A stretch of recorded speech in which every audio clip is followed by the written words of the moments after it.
ఇప్పుడు ప్రారంభమయ్యేది దేశంలోనే అతి పెద్ద ముఖాముఖి చర్చ, ఆప్కి అదాలత్. మీ రజత్ శర్మ.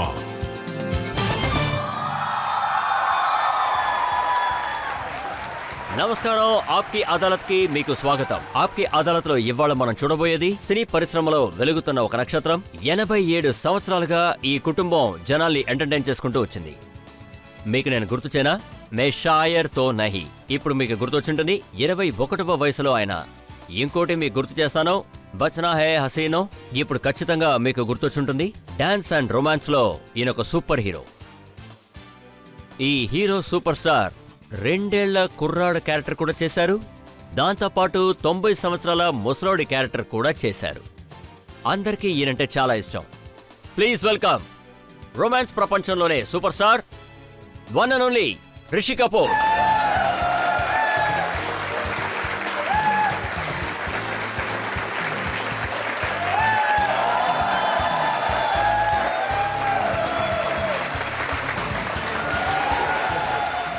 రిషి కపూర్ గారి విచారణలో ప్రజల తరపున ఇవాళ రాబోయే జడ్జ్ నఫీసా అలీ.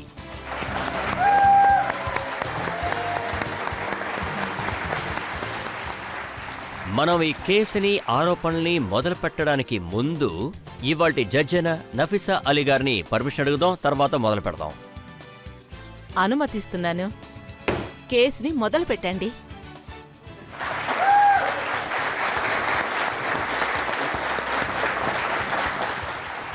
సరే, ఇప్పుడు మన కేసుని మొదలు పెడదాం. ఆప్కి అదాలత్లో రిషి కపూర్ గారి మీద ఉన్న మొదటి ఆరోపణ.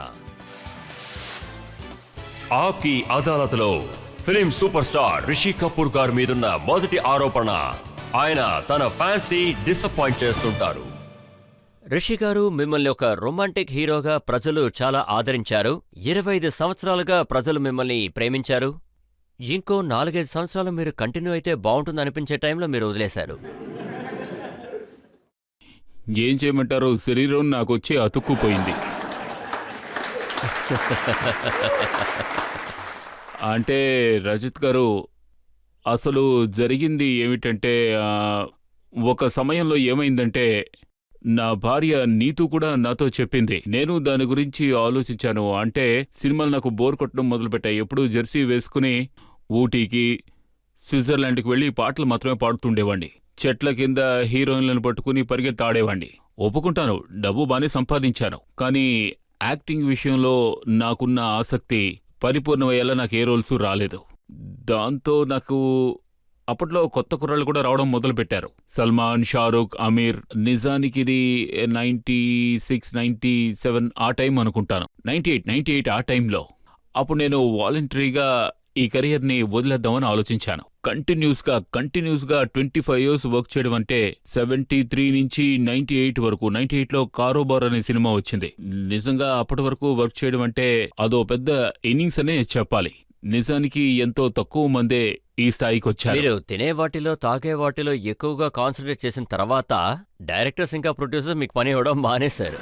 అది నిజమే, ఒప్పుకోవాలి. అంటే మా కపూర్ కుటుంబంలో ఒక దోషం అని కూడా చెప్పాలి. ఈ భోజనం విషయంలో నన్ను, నా శరీరం గురించి పట్టించుకోవడం వదిలేశాను. ఆ తర్వాత 99 నుంచి ఇప్పటి వరకు క్యారెక్టర్ రోల్స్ చేస్తూ ఉన్నాను. హ్యాపీగా ఉన్నాను. ఇప్పుడే యాక్టింగ్కి నాకు మంచి అవకాశాలు వస్తున్నాయి. ఎన్నో మంచి రోల్స్ చేస్తున్నాను. నాకు అవి బాగా నచ్చాయి. అదేవిధంగా నా పని కూడా మీకు బాగా నచ్చుంటుందనుకుంటాను.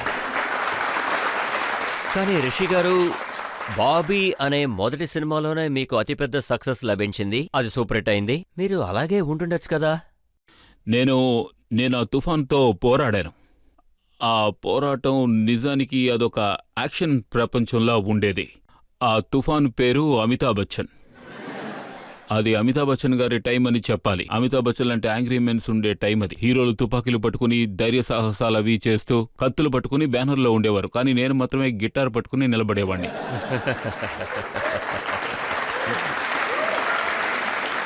ఇప్పుడు మీరు నేను ఎంటర్ అవ్వగానే మ్యూజికల్ హీరో, డాన్సింగ్ హీరో అని చెప్పారు.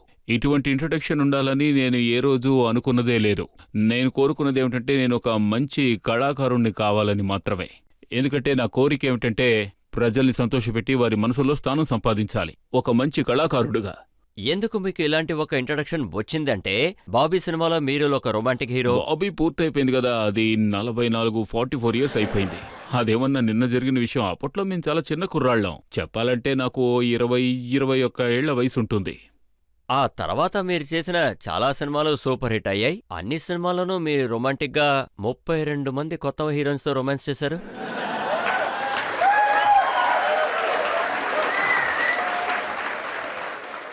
మీరు చెప్పేది నిజమే, ఖచ్చితంగా ఒప్పుకోవాలి. 23 కంటే ఎక్కువనే చెప్పాలి. నేను మీకు ఈరోజు ఇంకో విషయం కూడా చెప్పాలనుకుంటున్నాను. ఈరోజు ఇక్కడ జడ్జిగా వచ్చి కూర్చున్నారు కదా, ఆవిడ కూడా ఒకప్పుడు నాతో హీరోయిన్గా యాక్ట్ చేయాల్సిన వారే. ఆవిడ ఫస్ట్ మూవీ కూడా నాతోనే యాక్ట్ చేసి ఉండేవారు బాబీ తర్వాత.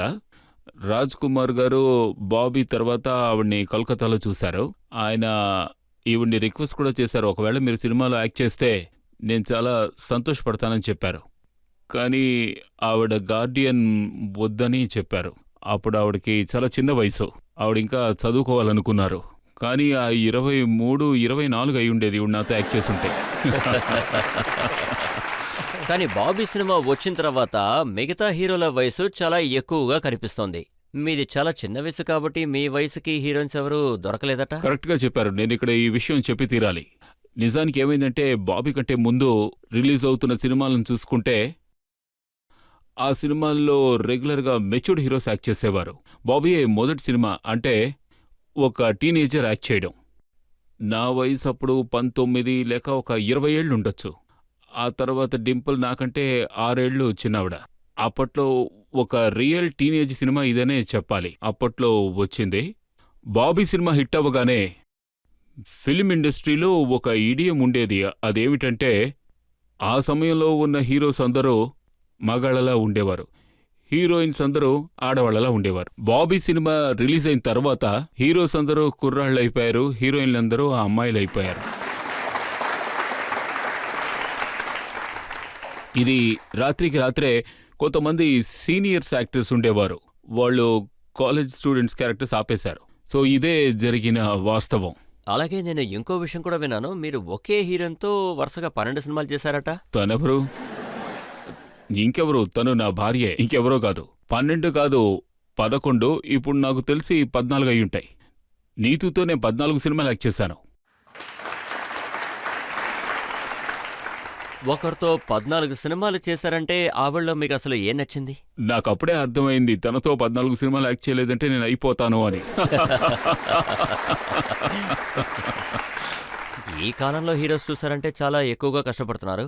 మీ అబ్బాయి గిటార్ వాయించాలంటే దాదాపు 3 నుంచి 4 నెలలు ట్రైనింగ్ తీసుకోవాలి. మీరు కూడా అంత కష్టపడ్డారా? అటువంటిదేవీ లేదు. మీలో ఎంతో మందికి బాగా తెలిసే ఉంటుంది. గిటార్ కానివ్వండి, డప్పు కొట్టడం కానివ్వండి, లేక ట్రంపెట్ వాయించడం కానివ్వండి, నాకేమీ తెలీదు. మిమ్మల్ని నేను మోసం చేస్తూ వచ్చాను. ఒక నటుడిగా ఉన్నందువల్ల నేను మిమ్మల్ని కన్విన్స్ చేయడానికి ప్రయత్నించాను. అంటే నేను వాయించగలను, ఇవన్నీ నా ప్రొఫెషన్లో భాగమని కన్విన్స్ చేశాను. నాకు డాన్స్ చేయడం చేత కాదు, అంటే ఇప్పుడున్న కుర్రాళ్ళలా నేను చేయలేను. నేను ఆ దేవుడికి ధన్యవాదాలు చెప్పుకోవాలి, ఎందుకంటే ఇప్పుడు ఈ రన్లో నేను లేను. ఉండుంటే నేను చచ్చుండేవాణ్ణి. ఈ మధ్యస్తున్న సినిమాల్లో డాన్సింగ్ అనేది చచ్చినా వాడలా చేయడం నా వల్ల కాదు. అది కూడా ఇంత వెయిట్తో. అది ఇప్పుడొచ్చింది కదా, వెయిట్ ఇప్పుడే వచ్చింది, అప్పుడు రాలేదు కదా. సో అప్పట్లో చూసుకున్నారంటే నేను మీతో ఒక నిజం చెప్పాలి. నేను నిజాయితీగా నా పని చేసుకున్నాను, కష్టపడ్డాను. సులభంగా ఏదీ జరిగిపోదు. ఆ తర్వాత దాని ఫలితమే ఈరోజు ఆప్కి అదాలత్లో మీ ముందుకొచ్చి కూర్చున్నారు. అప్పుడు కష్టపడినందువల్ల ఈరోజు ఇక్కడికొచ్చి కూర్చున్నారు. నేను వచ్చిన వెంటనే ఈయనతో చెప్పాను, చూడండి నేను నా తలకాయ ఈ షోలో పెట్టాను, మీరేమైనా చేసుకోవచ్చు అని. కానీ ఒక హీరోగా ఎవరినైతే ప్రజలు అంగీకరించారో, యాజ్ ఎ హీరోగా ప్రేమించారో, ఆయన క్యారెక్టర్స్ చేయడం తర్వాత చాలా నెగిటివ్ అయిపోయారు, విలన్ అయిపోయారు. నాకు సంబంధించినంత వరకు అంటే అది ఎలా చెప్పాలి, ట్రూ ఆర్టిస్ట్ అని చెప్పొచ్చు. ఒక కళాకారుడు అన్ని రకాల క్యారెక్టర్స్ యాక్ట్ చేయాలి. చెప్పాలంటే నేను ఒక కామెడియన్గా యాక్ట్ చేశాను, సీరియస్ రోల్ యాక్ట్ చేశాను, తర్వాత ఒక విలన్గా కూడా నేను యాక్ట్ చేశాను. అతి త్వరలోనే ఒక సోషల్ ఫిలిం రాబోతోంది నాది. అది కూడా చాలా బావుంటుంది. అలా డిఫరెంట్ రోల్స్ చేయడం చాలా బావుంటుంది. ఇంతకు ముందు నేను చెప్పినట్టు నేను కేవలం పాటలే పాడేవాణ్ణి. కోటు వేసుకుని హీరోయిన్ వెనకాల పరుగులు పెట్టేవాణ్ణి. ఇప్పుడే పని చేసుకోవడానికి నాకు ఒక అవకాశం వచ్చింది. ఆ విషయం తలుచుకుంటే నాకు ఎంతో సంతోషంగా ఉంది. 90 అది- ఏళ్ల తాతగా నటించినందుకు సంతోషంగా ఉందా? ఆ, చూసారా? ఖచ్చితంగా. ఎంతమంది ఆర్టిస్టులు అలా చేయగలరు? నాకు తెలిసి ఓ 24, 25 అంతకంటే తక్కువే చేసుంటాను. ఆ ఆ సినిమా తర్వాత షూటింగ్ అప్పుడు డైరెక్టర్తో మీరు డైలీ గొడవ పడేవారు. అవును, అందరికీ ఈ విషయం తెలిసిందే. ఈయనకు కూడా ఈ విషయం తెలిసిందే. నాకు మేకప్ పూర్తి చేయడానికి 5:30 గంటలు టైం పడుతుంది. ఉదయం 5 గంటలకు లేస్తాను. అంటే ఉదయం 6 నుంచి 12 వరకు మేకప్ చేసేవాళ్ళు. ఆ తర్వాతే సెట్కి వెళ్ళేవాడిని. నేను పనిచేసేటప్పుడు డైరెక్టర్తో ఒక విషయం కోసమే గొడవ పడుతూ ఉండేవాడిని. ఎప్పుడూ క్రియేటివిటీ కోసం నేను గొడవ పడలేదు. ఎప్పుడూ ఎగ్జిక్యూషన్ విషయంలోనే గొడవ పడుతుండేవాడిని. ఎగ్జిక్యూషన్ అంటే అది షార్ట్స్ ఎలా తీస్తారు, వాళ్ళు కోరుకున్నది ఏమిటంటే షార్ట్స్ అన్ని యాంగిల్స్లోంచి తీయాలని. నేను ఒక కళాకారుణ్ణి, నా గురించి నాకు తెలుసు. నేను ఒక స్పాంటేనియస్ స్కూల్ నుంచి వచ్చినవాణ్ణి. ఒక న్యాచురల్ స్కూల్ యాక్టర్ని నేనేమి మెథడ్ యాక్టర్ని కాదు. అన్ని యాక్టింగ్ స్కూల్స్ మీద నాకు ఎంతో మర్యాద ఉంది. వాళ్ళని నేనెంతో గౌరవిస్తాను. కానీ నా స్టైల్ అనేది ఏ విధంగా ఉంటుందో నేను చేసి చూపిస్తాను. 2-3 సార్లు చేస్తే అది స్టైల్ అయిపోతుంది. వాళ్ళు కోరుకున్నది ఏమిటంటే నేను అన్ని డైరెక్షన్స్లోనూ అదే విధంగా యాక్ట్ చేయాలి అని. వాళ్ళకి నేను అది డెలివరీ చేయలేకపోయాను. అప్పట్లో నేను ఎక్కువగా స్టైల్ అయిపోతూ ఉండేవాడిని. నా మెయిన్ యాంగిల్ ఏమిటో ముందు అది చెప్పండి అని నేను వాళ్లతో ఎప్పుడూ గొడవ పడుతుండేవాడిని. అన్ని యాంగిల్స్ నుంచి వాళ్ళు షూట్ చేయడం నాకు నచ్చేది కాదు. నేను అందుకు అగెన్స్ట్గా ఉండేవాడిని. ఎందుకంటే నా వల్ల కాదు. కానీ సినిమా చూసిన తర్వాత ఒప్పుకున్నాను, మీరు చెప్పిందే కరెక్ట్, నేను చెప్పింది తప్పు అని. ఒకవేళ అది ఓల్డ్ ఫ్యాషన్ కావచ్చు, ఓల్డ్ స్కూల్. ఇప్పుడు నేను మీతో పోటీ పడలేనని నిజం చెప్పాలి. నేను దాంతో పోటీ పడలేను. కానీ ఏదేమైనా end was so good. End result బాగుంది. అదేగా మనకు ముఖ్యం. ఇంత లాంగ్ కెరీర్ ఆపర్చునిటీలో మీరు ముందు వదిలేసి తర్వాత ఇది చేసుంటే బాగుండేదని ఎప్పుడైనా మీకు అనిపించిందా? ఎన్నో ఉన్నాయి. ఒక సినిమా మిథున్ చక్రవర్తి గారికి చాలా పెద్ద హిట్ అవును అయింది. అవును. ఆ సినిమా పేరు అదేమిటది? ప్యార్ ప్యార్ ప్యార్ చుప్తా నహీ. ఆ సినిమాకి ప్రొడ్యూసర్ ఎవరంటే బుకాడియా గారు. ఆయన ముందు నీతుతోనే ఆ సినిమా మొదలుపెట్టారు. ఆయన నన్ను ఎంతగానో రిక్వెస్ట్ చేశారు. ఆ సినిమాలో నేను యాక్ట్ చేయాలని ఎంతో పట్టుబట్టారు. కానీ నేను ఎందుకు చేయలేదంటే అప్పట్లో జమానా కా దికానా హై అని నజీర్ హుసేన్ సినిమా చేస్తున్నాను. అందులో నేను నాసర్ గారి టిపికల్ హీరోగా ఉన్నాను. అంటే white shoe, guitar on the shoulder, typical image. Pyaar Jhukta నహీలో నా రోల్ ఏమిటంటే ఒక 4 ఏళ్ల కుర్రాడికి తండ్రి పాత్ర. అప్పట్లో నాకేమనిపించిందంటే నా బుర్ర అంతవరకే పనిచేసింది. అంతే ఆలోచించగలిగాను. అంటే తండ్రి రోల్ చేస్తే నా ఇమేజ్ స్పాయిల్ అయిపోతుందని. ప్రాబ్లం ఏమో ఆ వేషం వేయకూడదనుకున్నాను. కానీ ఆ సినిమా సూపర్ హిట్ అయింది. ఒక చిన్న విషయానికి ఆ సినిమాని వదులుకున్నాను. That's okay, that's good luck. అప్పుడప్పుడు ఇలాంటివి జరుగుతూ ఉంటాయి. అమ్జద్ ఖాన్కి ఇలాగే జరిగింది. How he got Sholay. అప్పట్లో డానీకి జరిగింది, ఆ తర్వాత ప్రేమ్నాథ్కి, ఆ తర్వాత జీరో డాన్ అమ్జద్కి. మా ఇండస్ట్రీలో ఇవన్నీ ఎంతో సహజమే. అంటే miss the bus, get the bus, ఆ విధంగా. కానీ మీకు చాలా పెద్ద బస్ రాజ్ కపూర్ గారు ఇచ్చారా? అంటే రాజ్ కపూర్ గారు నా ఫాదర్ మాత్రమే కాదు, నా గురువు కూడా. నా ఈ ఎదుగుదలకి కారణం నా గురుదేవులు మా నాన్నగారే. ఆయన నాతో 3 సినిమాలు చేశారు. మేరా నామ్ జోకర్, బాబీ, ప్రేమ్ రోగ్. 3 సినిమాల్లోనూ ఆయన ఉన్నప్పుడు ఆయన ఇంపార్టెన్స్ ఏమిటో బాగా అర్థమయ్యేలా చేశాయి. అవును, అందువల్ల ఆయనకు నేను ఎంతగానో రుణపడి ఉంటాను ఈ సినిమాలు చేసినందుకు. రాజ్ కపూర్ గారితో పనిచేయడానికి మిగతా డైరెక్టర్స్తో పనిచేయడానికి మీకేదైనా తేడాగా అనిపించిందా? రాజ్ కపూర్ గారు ఒక మంచి యాక్టర్ కూడా. ఆయన ఒక యాక్టర్లో ఏం లోపాలున్నాయో తెలుసుకుంటారు, ఎలా పెర్ఫామ్ చేయాలో నేర్పిస్తారు. అది మనకెంతో ఈజీగా ఉంటుంది. ఒక యాక్టర్కి ఆయన ఇమిటేట్ చేసి చూపిస్తారు. నా విషయంలో అయితే ఆ విధంగా ఏమీ జరగలేదు. నువ్వే పెర్ఫామ్ చేయని వదిలిపెట్టేశారు. అంటే ఇప్పుడు మీకు నా విషయం గురించి చెప్పనా? బాబీ సినిమాలో నా జీవితంలోనే మొదటి పాట మెషాయత్ నహీ అనే పాట పాడాలి. అందువల్ల నేనెంత ఎగ్జైటెడ్గా ఉన్నాను. మొదటి సినిమాలో హీరోగా యాక్ట్ చేయబోతున్నాను, పైగా పాట పాడబోతున్నానని. సెట్కి వెళ్ళిపోయిన తర్వాత అక్కడ చీఫ్ అసిస్టెంట్ ఉన్నారు. వాళ్లలో ఒక అసిస్టెంట్ నా చిన్నప్పుడు ఫ్రెండ్ రాహుల్ రవీల్, హెచ్ఎస్ రవీల్ గారి అబ్బాయి. నేను వాడి దగ్గరికి వెళ్ళి అడిగాను, ఇవాళ పాటకి కొరియోగ్రాఫర్ ఎవరు అని. ఇంతవరకు ఎవరు రాలేదు అన్నాడు. ఎందుకు రాలేదు అని అడిగాను. ఎవరొస్తారో అని అందరిని అడిగాను. ఇప్పుడు నేను పాట పాడాలి కదా, ఎలా అని. సెట్కి వెంటనే రాజుగారు వచ్చారు. యాక్టింగ్ చేయాలి కదా, నువ్వు రెడీయా అని అడిగారు. అప్పట్లో నేను మా నాన్నగారిని ఫాదర్, డాడీ ఇలా పిలిచేవాడిని కాదు, సార్ అని పిలిచేవాడిని. Hi sir. నేను వారిని అడిగాను, సార్ డాన్స్ డైరెక్టర్ ఎవరు రాలేదా అని. వెంటనే ఆయన, ఇప్పుడు ఆ అవసరం ఏంటని, నువ్వు అక్కడికి వెళ్ళి నుంచుని పాట పాడు అన్నారు. నాకు రాదు అన్నారు. అదే వస్తుంది, నువ్వు పాడు అన్నారు. ఆయన ఎలా ఆలోచించారంటే, ఒకవేళ డాన్స్ మాస్టర్ వచ్చుంటే నేను ఆయన్ని చూసి కాపీ కొట్టేవాణ్ణి ఆయన చెప్పినట్టు. ఇక ఆయనేమో సీనియర్ యాక్టర్స్ ఎలా చేస్తారో అలా చేసుండేవాడు. ఆ తర్వాత ప్రజలు ఏమనుకునేవారు, రిషి కపూర్ రాజేష్ ఖన్నాని కాపీ కొడుతున్నాడు, శశి కపూర్ని కాపీ కొడుతున్నాడు. కానీ డాన్స్ మాస్టర్గా ఇవన్నీ నేర్పించేది. అందుకే ఆయన చెప్పారు, నువ్వు నీ ఓన్ స్టైల్ని క్రియేట్ చేయని, నీకంటూ ఐడెంటిటీ క్రియేట్ చేసుకో, నువ్వు పాడు అన్నారు. ఇప్పుడు మీరు చూసారంటే మెషాయర్తో నహీ పాటలో నేను ఎంతో ఆక్వర్డ్గా ఉంటాను. ఉన్నట్టుండి చెయ్యి పైకెత్తేవాడిని పోలీస్ మ్యాన్ లాగా, అలాగే ఇటువైపు తిప్పేవాడిని. నాకేమీ తెలీదు. ఇప్పుడు కూడా నాకేమీ తెలీదు అనుకోండి. అప్పుడు నాకేమీ తెలీదు, ఇప్పుడు నాకేమీ తెలీదు. అందువల్ల సో నా దృష్టిలో ఇది good educational moment for me. అంటే ఆయన నన్ను వదిలేశారు, నీటిలో వదిలేశారు, నువ్వే ఈతను నేర్చుకో అని. సో అలాగే సార్, నేను కాళ్ళు చేతులు ఊపుకుంటూ ఈతను నేర్చుకుని నేను చేయగలననే నమ్మకం తెచ్చుకున్నాను. ఇంకో విషయం ఏమిటంటే, అది నాకేమి నేర్పించారంటే, నేను ఎప్పుడు పాట పాడినా పాట వాయిస్ ఉంటుంది కదా, పిచ్, దాన్ని మ్యాచ్ చేయాలి. మనం అప్పుడప్పుడు చూస్తూ ఉంటాం, పాట పాడేవాళ్ళు హై పిచ్లో పాడుతూ ఉంటారు. సినిమాలో చూసామంటే వీళ్ళేదో పెద్ద కూల్గా హీరో టైప్లో ఇలా పాడుతూ ఉంటారు. దాన్ని మనం మ్యాచ్ చేయాలి, నరాలు చీలిపోతున్నట్టుగా కనిపించాలి. వాడు నిజంగానే పాడుతున్నాడని ఆడియన్స్ నమ్మాలి. ఒకసారి నాకు రణ్బీర్ కాల్ చేశాడు. వాడు నన్ను ఒక్కసారి అడిగాడు, మీరు నాకేదైనా టిప్ ఇవ్వగలరా, పాట పాడడం నాకు కష్టంగా ఉంది అని. ఐ సెడ్, నువ్వు రాజ్ కపూర్ మనవడివి, రిషి కపూర్ కొడుకు అయ్యుండి నన్నే అడుగుతున్నావా అని. నాకు రావడం లేదు అన్నాడు. నేను వెంటనే వాడితో, నువ్వు హై పిచ్లో పాడు, నీతో ఉన్న హీరోయిన్ నిన్ను నిందిస్తున్నట్టుగా పాట పాడు, వీడేమిటి పిచ్చివాళ్ళే ఇలా అరుస్తున్నాడు అన్నట్టు పాడు. నా విషయంలో ఎప్పుడూ ఇలాగే జరుగుతూ ఉంటుంది. నాతో యాక్ట్ చేసిన హీరోయిన్స్ అందరూ దయచేసి ఇలా పాడకో అనేవారు.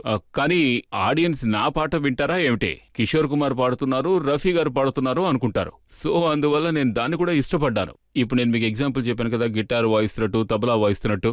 అదే విధంగా నేను హై పిచ్ లో పాడుతున్నప్పుడు ప్రజలు నిజంగా వీడే పాడుతున్నాడని అనుకుంటారు. కొన్ని సినిమాల్లో చూసారంటే కొంతమంది పియానో దగ్గర కూర్చుంటారు, ఏదో మన మీద జాలిపడి వాయిస్తున్నట్టు అనుకుంటారు.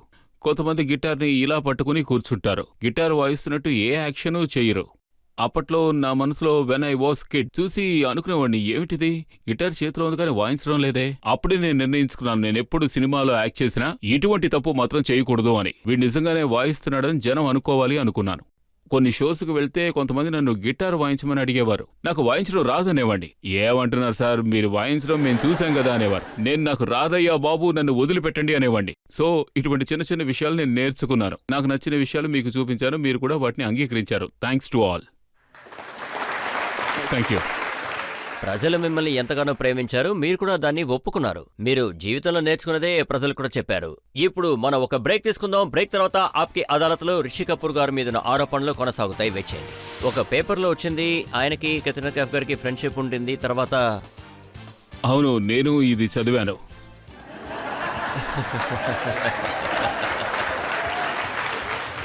అంతకుముందు ఇంకొకరితో ఫ్రెండ్షిప్ ఉండేది, అది కూడా పోయింది. Welcome back. ఆప్కి అదాలత్లో ఇవాల్టి మన అతిథి సూపర్ స్టార్ రిషి కపూర్. ఈయన మీద తర్వాత ఆరోపణ ఇప్పుడు చూద్దాం. ఆప్కి అదాలత్లో ఫిల్మ్ స్టార్ రిషి కపూర్ గారి మీదున్న తర్వాత ఆరోపణ ఇదే. విజయం ఇన్ని చాలా ఆరగెంట్ గా మార్చేసింది.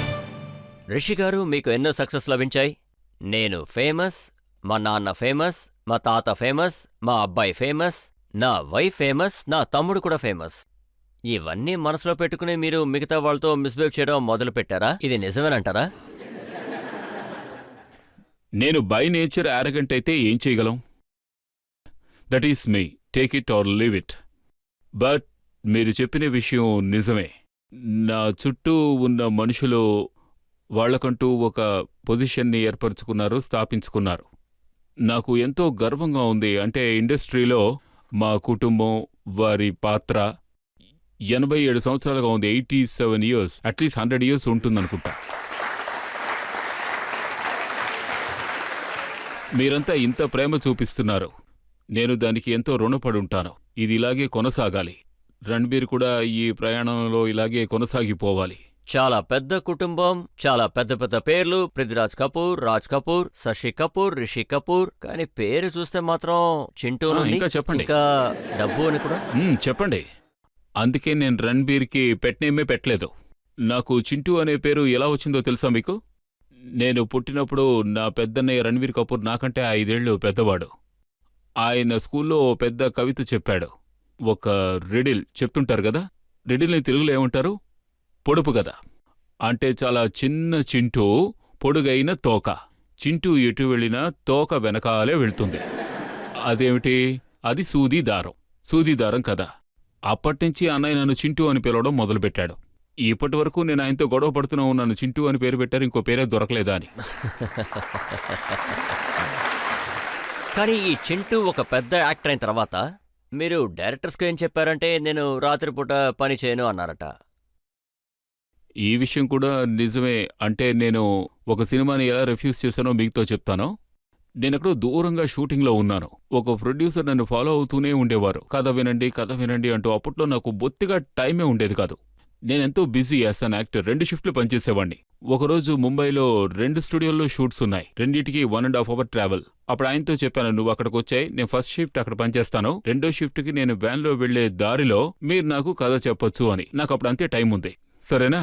ఆయన వచ్చారు, భోంచేశారు, 2:30కి ప్యాకప్ అయింది. బండ్లోకి వచ్చి కూర్చుని అవి ఇవి మాట్లాడుకున్నాం. తర్వాత కథ మొదలుపెట్టు, కథ ఏమిటో చెప్పు అన్నాను. ఆయన వెంటనే కథ చాలా సింపుల్, ఒక రాత్రి కథ అన్నారు. ఆయన కథ మొదలు పెట్టగానే ఒక నిమిషం ఆగండి, కథ ఏమిటి అన్నారు అని అడిగాను. ఆయన వెరీ సింపుల్, ఒక రాత్రి కథ అన్నారు. అంటే ఒక రాత్రి కథ అంటే నైట్సే షూటింగ్ ఉంటాయని అడిగాను. అవునన్నారు. నా డ్రైవర్ పేరు తుకారాం, బండి ఆపు అన్నాను. ఆయన అడిగారు, ఏమైంది సార్ అని. ఒక రాత్రి కథ అంటే ఆ షూటింగ్ అయ్యే వరకు అన్ని రాత్రులు నాకు చావే, నేను అటువంటి పని చేయలేను అన్నాను.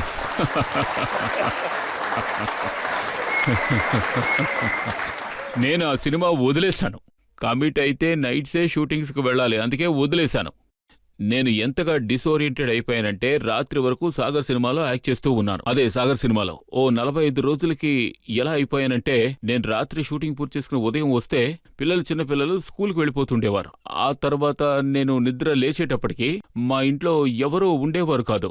నాకు అమెరికాలో ఉంటున్నట్టు అనిపించేది. టైం జోనే మారిపోతూ ఉండేది. నేను రాత్రులు పనిచేస్తుండేవాడిని, ఉదయం ఫ్రీగా ఉండేవాడిని. ఒక డైరెక్టర్ చెప్పారు విస్కీ బాటిల్ పొద్దున 6:30 ఓపెన్ అవుతుందట. అవును, అంతే మరి. అలాగే కదా సాగింది. నేను నా పని నిజాయితీగా చేస్తూ ఉండేవాణ్ణి. ప్యాకప్ అయిపోయిన వెంటనే సూర్యుడు ఉదయించగానే నా మొదటి రౌండ్ మొదలు పెట్టేవాణ్ణి. నాకు షూటింగ్ ఉదయం ప్యాకప్ అయిందంటే ఆ తర్వాత నా డైరెక్టర్, కో ఆర్టిస్టులు, కళాకారులు నాతో పాటు అందరం కలిసి మందు కొట్టి ఎవరిళ్ళకి వాళ్ళు వెళ్ళి పడుకునేవాళ్ళం. సార్, మీరు షూటింగ్ అప్పుడు డైరెక్టర్ దగ్గర, ప్రొడ్యూసర్ దగ్గర అరగంటగా ఉంటారు. కానీ పబ్లిక్ మీకు ఒక ఉన్నత స్థానాన్ని అందించారు. వాళ్ళకి ఆటోగ్రాఫ్ ఇవ్వడానికి కూడా మీకు ఇబ్బంది అయిందా? వాళ్ళని ఫోటోలు తీయనివ్వరు, మీరు హ్యాండ్ కూడా షేక్ చేయరు. ఎలా చెప్పాలి, నేను కూడా మనిషినేగా. అప్పట్లో అందరూ వచ్చి ఆటోగ్రాఫ్లు అడిగేవారు. ఒకరికిచ్చామంటే ఆ తర్వాత వరుసగా 10 మంది వచ్చి అడుగుతుంటారు. ఈ మధ్య ఎవరో ఆటోగ్రాఫ్లు అడగడం లేదు, ఫోటోగ్రాఫ్లు తీసుకుంటున్నారు. మంచి విషయమే. ఇప్పుడు అందరి దగ్గర ఫోన్స్ ఉంటున్నాయి, ఫోన్స్లోనే తీసుకుంటున్నారు. ఒకరికి పోజులు ఇస్తే తర్వాత అందరూ కలిసిపోతారు. నిజానికి మీకు మా సిచ్యువేషన్ అర్థం కావడం లేదు. అదేమిటంటే, మాకు లేట్ అవుతుంది, మేము ఇంకో చోటుకు వెళ్ళాలి, ఎంతసేపు అని బొగ్గులు ఇలా పెట్టుకుని ఇలాగే ఉండాలి. ఎంతో కష్టంగా ఉంటుంది. ఎంతసేపు స్మైల్ చేస్తూ ఉండగలం? మీరే చెప్పండి. నేను మనిషినే కదా, ఒప్పుకోవాలి కదా. ఇప్పుడు ఈ మధ్య నేను ఇంకో విషయం కూడా విన్నాను. రణ్బీర్ గురించి ఎవరైనా మీతో మాట్లాడితే మీకు కోపం వస్తుందట. అబే లేదు, అది ఎంతో గర్వించదగ్గ విషయం. రణ్బీర్ గురించి, మా అబ్బాయి గురించి అడిగితే ఒక విషయం తలుచుకుంటే నాకు కాస్త బాధగా ఉంటుంది. కొంతమంది ప్రొడ్యూసర్లు నాకు ఫోన్ చేస్తూ ఉంటారు, డైరెక్టర్స్ ఫోన్ చేస్తూ ఉంటారు, ఇంట్రొడక్షన్ చేయండి అని. నేను రణ్బీర్కి తండ్రిని, వాడికి సెక్రటరీని కాదు అని చెప్పేవాడిని. వాడు కావాలంటే వాడికి ఫోన్ చేసి కథ చెప్పండి, నాతో మాట్లాడడం వల్ల ప్రయోజనం లేదు అని చెప్పేవాడిని. ఎందుకంటే నిర్ణయాలు నేను తీసుకునేటట్టయితే నేను ఖచ్చితంగా రణ్బీర్ చేత బర్ఫీ సినిమా చేయనిచ్చేవాడిని కాదు. ఆ అవకాశమే లేదు. ఆ సినిమాలో వాడు మోగవాళ్ళ ఉంటాడు, చోలు వినిపించో మాట్లాడేది. అసలు ఏం సినిమా ఇదేని అడిగాను. సో నా డెసిషన్ అనేది ఈ జనరేషన్కి తప్పుగా ఉంటుంది. ఈనాటి జనరేషన్ థింకింగే వేరు, మా రోజుల్లో థింకింగ్ వేరు, ఆ జనరేషనే వేరు. నేను చెప్పేశాను, మీరే పడండి, మీరే పైకి లేవండి అని. కొన్ని సినిమాలు ఆడతాయి, కొన్ని సినిమాలు ఆడవు. నీ అనుభవంతో, నీ ఎక్స్పీరియన్స్తో ఒక బ్యాంక్ని తయారు చేసుకో. And that is how life is all about. మాలాంటి యాక్టర్స్ జీవితం ఇలాగే ఉంటుంది. కానీ ఎవరైనా మీ దగ్గరకు వచ్చి రణ్వీర్కి ఎప్పుడు పెళ్లి జరుగుతుంది, ఎప్పుడు బ్రేకప్ జరుగుతుందని ఇలా ఎవరైనా అడుగుతారా? ఈ విషయం మీరే నాకు చెప్పండి, ఎప్పుడు జరుగుతుందో, ఎవరితో జరుగుతుందో.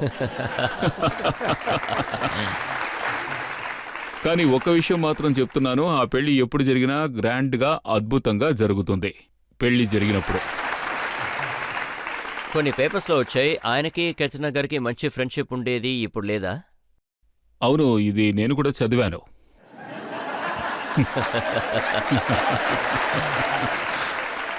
అంతకుముందు ఇంకొకరితో ఫ్రెండ్షిప్ ఉండేది, అది కూడా పోయింది.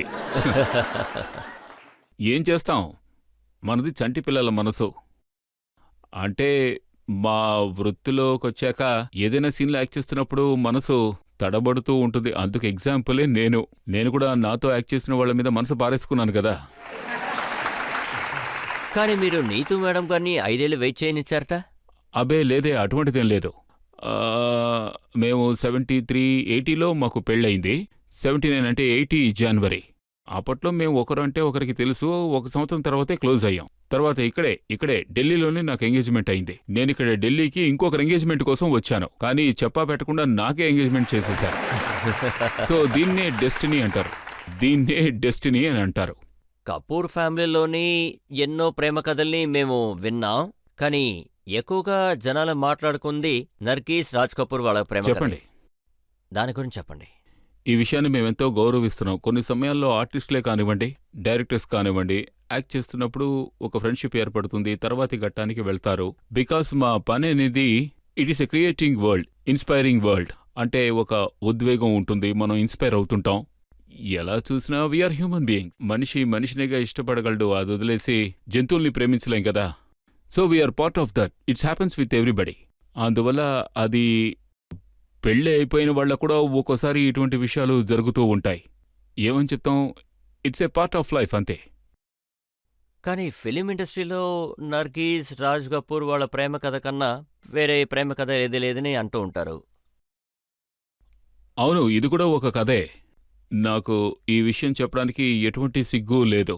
2 ఫ్యామిలీ మెంబర్స్ అప్పుడప్పుడు కలుస్తూ ఉంటాం. But it happens, it history. అది జరుగుతూ ఉంటుంది, అంతే. దాన్ని గౌరవిస్తున్నాం. ఆడియన్స్ నుంచి ఎవరైనా ఏదైనా అడగాలనుకుంటున్నారా? సార్, నేను మిమ్మల్ని ఒకే ఒక్క ప్రశ్న అడగాలి. ఈ మధ్య వస్తున్న సినిమాలను చూస్తుంటే ఫ్యామిలీతో వెళ్లి చూసే పరిస్థితులు లేవని మీకు తెలుసు. దాని గురించి ఈ నేరారోపణ మొదటి సినిమా నుంచే నా మీద ఉంది. తల్లిదండ్రులనేవారు ఖచ్చితంగా బాబీ సినిమా చూడకూడదని అనుకుంటారు. అంటే బాబీలో 20 ఏళ్ల కుర్రాడు ఓ 16 ఏళ్ల అమ్మాయిని స్కూటర్ మీద కూర్చోబెట్టుకుని లేపుకుని పారిపోయాడు. అప్పట్లో జనానికి ఈ విషయంలో ఎంతో బాధ ఉండేది, దీన్ని చూసి అందరూ నేర్చుకోకూడదని. కానీ ఏం చేయగలం, మనం యవ్వనాన్ని ఆపుకోగలం? ఆ ప్రేమకి అవధులనేవే ఉండవు కదా, మనం ఎందుకు దానికి విరుద్ధంగా ఉండాలి? ఐ అడ్వకేట్ దిస్, ఇది జరగాలి. సార్, నా క్వశ్చన్ ఏంటంటే, మీకు రణ్బీర్ కపూర్ యాక్టింగ్ నచ్చిందా? ఏదైనా చెప్పండి సార్. నచ్చిందని చెప్పడానికి నేనెవర్ని? ప్రతి తండ్రికి కొడుకు గురించి దిగులుంటుంది, గర్వం ఉంటుంది. ఈరోజు ప్రజలు దానికి సమాధానం ఇచ్చారు. ప్రజలకి వాడెంతో బాగా నచ్చాడు, కనుక నేను ప్రజల సైడ్ నుంచి అంగీకరిస్తున్నాను. వాడు చాలా బాగా పెర్ఫామ్ చేస్తున్నాడు. సార్, అదేంటంటే మీ కుటుంబం ఫిల్మ్ ఇండస్ట్రీలో పెద్ద భాగం కలిగుంది, అందులో డౌట్ లేదు. No doubt. మీరు పంజాబీ, కానీ పంజాబీ సినిమాల్లో చూశారంటే మీ భాగం 0 అని చెప్పొచ్చు. ఇది నిజంగా చాలా బాధగా ఉంది సార్. మీరు చెప్పింది నేను అంగీకరిస్తాను, బట్ మీరు మర్చిపోయారనుకుంటాను, పృథ్వీరాజ్ కపూర్ గారు నానక్రామ్ జహాజ్లో చేశారు, అర్థమైందా? అవును, కానీ రాజ్ కపూర్ గారు కూడా తాతయ్యతో ఒక సినిమాలో యాక్ట్ చేశారు. నేను ఎంతో మందితో ఎన్నోసార్లు చెప్పాను, నాకేదైనా మంచి స్క్రిప్ట్ ఇవ్వండి అని. రీసెంట్గా కూడా చెప్పాను, నేను ఫ్రీగానే యాక్ట్ చేస్తానని చెప్పాను. నేను కొన్ని సంస్థలతో కూడా చెప్పాను. నాకు నచ్చిన సినిమా అయితే నేనే నా తరఫున నాకు చేతనైన సహాయం నేను చేస్తానని చెప్పాను. పంజాబీ మాత్రమే కాదు, నేను అన్ని భాషల్లోనూ చేస్తాను. నేను ఖచ్చితంగా పంజాబీ, కానీ నేను మహారాష్ట్రలో ఉంటున్నాను. మరాఠీ సినిమాలు చేస్తాను, ఏ సినిమా అయినా చేస్తాను. ముందుగా మనందరం మనుషులం, అది గుర్తుంచుకోవాలి. చాలా అద్భుతంగా చెప్పారు. పంజాబ్లో ఉన్నవాళ్ళు, మహారాష్ట్రలో ఉన్నవారు మేము చెప్పింది విని చాలా సంతోషిస్తారు. మనం ఇప్పుడు ఒక బ్రేక్ తీసుకుందాం. బ్రేక్ తర్వాత ఆప్కే అదాలత్లో రిషి కపూర్ గారి మీద ఆరోపణలు కొనసాగిద్దాం. మేము ఊరికే పెద్ద బిల్డప్లు ఇస్తూ ఉంటాం. పెద్ద కారు, 4 బాడీ గార్డ్స్, నల్ల కూలింగ్ గ్లాస్ పెట్టుకుని సింపుల్గా ఉండాలి. ఎంతో మందిని చూసామంటే ఈ మజిల్స్ కావాలని అదే పనిగా తిరుగుతూ ఉంటారు, ఎంతో టైం స్పెండ్ చేస్తుంటారు, దాంతో యాక్టింగ్ మజిల్స్ తగ్గిపోతూ ఉంటాయి.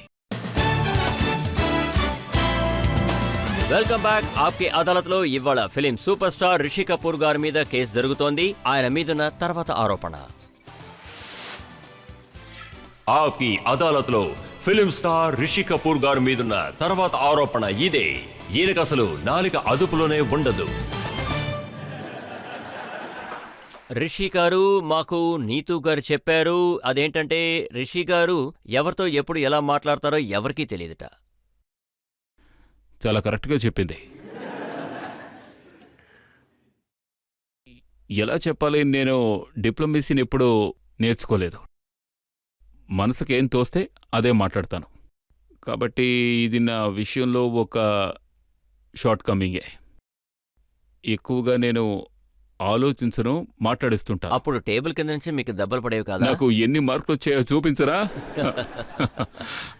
ఒక్కోసారి అలా జరుగుతూ ఉంటుంది. అయితే రణ్బీర్ కపూర్ మొదటి సినిమా సావరియా సెట్కొచ్చి మీరలా ఏదో మాట్లాడారని విన్నాను. అవును, మాట్లాడాను. ఏమైందో చెప్పనా? చెప్పండి. ఏమైందంటే సంజయ్ లీలా బన్సాలి గారు, ఆయనంటే నాకు ఎంతో గౌరవం. అద్భుతమైన డైరెక్టర్, ఎన్నో సినిమాలు తీస్తున్నారు. సో ఆయన నన్ను రిక్వెస్ట్ చేశారు. సినిమా మొదలైంది సవరియా. ఆయన నేను సెట్కొచ్చి చిన్నవాళ్ళందరినీ ఆశీర్వదించాలి అని అడిగారు. నేను సెట్కి ఎందుకులేండి, కుర్రాళ్ళు కాన్షియస్ అయిపోతారు అన్నాను. ఆయన ఖచ్చితంగా మీరు రావాలి అన్నారు. నీతో కూడా వెళ్దాం, లెట్స్ గో, వాళ్ళకు ఉత్సాహంగా ఉంటుంది అంది. సర్లే వెళదామని నిర్ణయించుకున్నాం. మేము సెట్కి వెళ్ళాం. మేము సెట్లోకి వెళ్ళగానే ఆ సెటప్ అంతా ఎంతో అద్భుతంగా ఉంది. నేను లోపలికి ఎంటర్ అయిన వెంటనే అసలు ఇదేం చోటు అని అడిగాను. ఏమిటిది అని నాలో నేనే మాట్లాడుకుంటున్నాను. ఇక్కడ బుద్ధుడు ఉన్నాడు, బయటేమో ఆర్కే స్టూడియో అన్న బోర్డు కూడా ఉంది. తర్వాత ఒక వెన్నీస్ స్ట్రీట్ కూడా ఉంది. ఒకవైపు టర్కిష్ మార్కెట్ ఉంది. ఎటువైపు చూసినా డిఫరెంట్ సెట్స్ నాకు కనిపించాయి. వెంటనే నేను నీతుని చూసి అసలు ఏం చోటిది, ఏం సెట్ ఇది అని అడిగాను. ఎక్కడికొచ్చాం, ఎక్కడికి వెళ్తున్నావు నా నీతు వెంటనే నోరుముయ్యండి. నేను వెంటనే ఎందుకు నోరుముయ్యాలి? తర్వాత పైకి చూస్తే పెద్ద పెద్ద లైటింగ్స్ అంతా కొత్తగా అనిపించింది. పెద్ద పెద్ద గ్లాస్ బౌల్స్ ఉన్నాయి, లోపల క్యాండిల్స్ ఉన్నాయి. క్యాండిల్స్ అంటే అవి లైట్స్ లాంటివి. ఏమిటేమిటో ఆలోచించాను. అసలు ఏం చోటిది, ఏం సినిమా ఇది, దేని గురించి తీస్తున్నారు? ఆ విధంగా నేను అక్కడ మాట్లాడి ఉండకూడదు. Actually I'm a diplomat. చాలా ఎక్కువ మాట్లాడి ఉండకూడదు. అవును, ఖచ్చితంగా. అంటే మన ఫిలిం స్టార్స్ రాత్రిపూట డార్క్ గ్లాసెస్ వేసుకుంటే మీకేంటి ప్రాబ్లం? అది ప్రాబ్లమే కదా, తప్పకుండా ప్రాబ్లమే. నేను ఆలోచిస్తాను, ఒకవేళ నల్లద్దాలు పెట్టుకుంటే మీతో పాటు టార్చ్ కూడా పట్టుకెళ్ళండి, అప్పుడే కళ్ళు కనిపిస్తాయని. అంటే రాత్రి సమయంలో ఎందుకంత వెలుతురు కళ్ళని ఎఫెక్ట్ చేస్తున్నాయి, కళ్ళు అంతా జిగేలమంటున్నాయి. ఆ నల్ల కళ్ళద్దాలు ఎందుకు పెట్టుకోవాలి? నాకు ఒక విషయం అర్థం కావడం లేదు. యాక్టర్స్ అనేవాళ్ళు అలా చూసుకుంటే మా జనరేషన్లో ఎవరూ అలా చేయలేదే. అంటే అర్ధరాత్రి 2 గంటల తర్వాత కూడా ఫ్లైట్లో వెళ్తుంటే కళ్ళద్దాలు పెట్టుకున్నారు. టోపీ పెట్టుకుని అనుకోవచ్చు ఒక అర్ధరాత్రి వేడికి తగులుతుందేమోనని. బట్ కళ్ళద్దాలు కళ్ళకు పెట్టుకుని రాత్రి ఎక్కడికి వెళ్తున్నారు? సిగ్గుమాలిన మనుషులు వీళ్ళు. ఎంత చెప్పినా అర్థం కాదు వీళ్ళకి. హీరోయిన్స్ అర్థం చేసుకుంటారు, కుర్రాళ్ళే అర్థం చేసుకోవడం లేదు. అంటే నేనొచ్చిన స్కూల్ అటువంటిది. నా థింకింగ్ ఆ విధంగా ఉంటుంది. నేను చెప్పింది కరెక్టో కాదో నాకు తెలియదు, కానీ నేను ఇలాగే ఆలోచిస్తాను. మీరు దాన్ని అడ్డుకోలేరు. తోచింది అలాగే చెప్పేస్తారు. ఈ ఫిలిం స్టార్స్ దగ్గర ఎప్పుడు బాడీ గార్డ్స్ ఉంటూ ఉంటారు. అవును, మీరు వాళ్ళనే కమెంట్ చేస్తున్నారట. నేను బాడీ గార్డ్స్ని కమెంట్ చేసిందే లేదు. ఈ రోజుల్లో ఎంతో మంది వాళ్ళకి యాక్టర్ పాపులారిటీ ఉంది. ఫొటోస్ తీసుకోవాలని ఎంతో మంది వచ్చి ఫోన్స్ తీసుకొచ్చి ఫోన్స్తో కెమెరాస్ ఉంటున్నాయి. అందువల్ల క్రౌడ్ని మీరు కంట్రోల్ ఒక చేయడానికి. విషయం చెప్పారు, హాలీవుడ్ స్టార్స్ అందరూ ఎలా వచ్చి రోడ్లో నిలబడుతున్నారని మీరు ఒక విషయం చెప్పారు. అవునవును, మీరు దాని గురించి చెప్తున్నారు. ఓకే, కానీ ఇక్కడున్న యాక్టర్స్కి అది చాలా కష్టం. మీరు నా గురించి బాగా రీసెర్చ్ చేసినట్టున్నారు. నేను ఒకసారి గెగ్రీ పెర్కరీ, మా ఫాదర్ అప్పుడు న్యూయార్క్లో ఉండేవారు. అంటే ఆయనకి ఒక హాస్పిటల్లో ట్రీట్మెంట్ జరుగుతూ ఉండేది. గెగ్రీ పెర్క్ గారు నా సిస్టరు బాగా ఫ్రెండ్స్, క్లోజ్గా ఉండేవారు. అందువల్ల గెగ్రీ పెక్ ఆయన భార్య మా ఫాదర్ని చూడడం కోసం హాస్పిటల్కి వచ్చారు. అంటే very very very simple people. అంటే గెగ్రీపేక్ 6'8" ఆర్ 6'9". ఆయన అంత హైట్గా ఉండేవారు. నేనేమో పొట్టి మనిషిని. ఆయన ముందు చుట్టే నేను ఇంతే ఉండేవాడిని. ఆ తర్వాత ఆఫ్టర్ మీటింగ్ దెమ్ ఆయన ఒక రిక్వెస్ట్ చేశారు. సరే ఇక మేము బయలుదేరుతాం, వి విల్ లీవ్.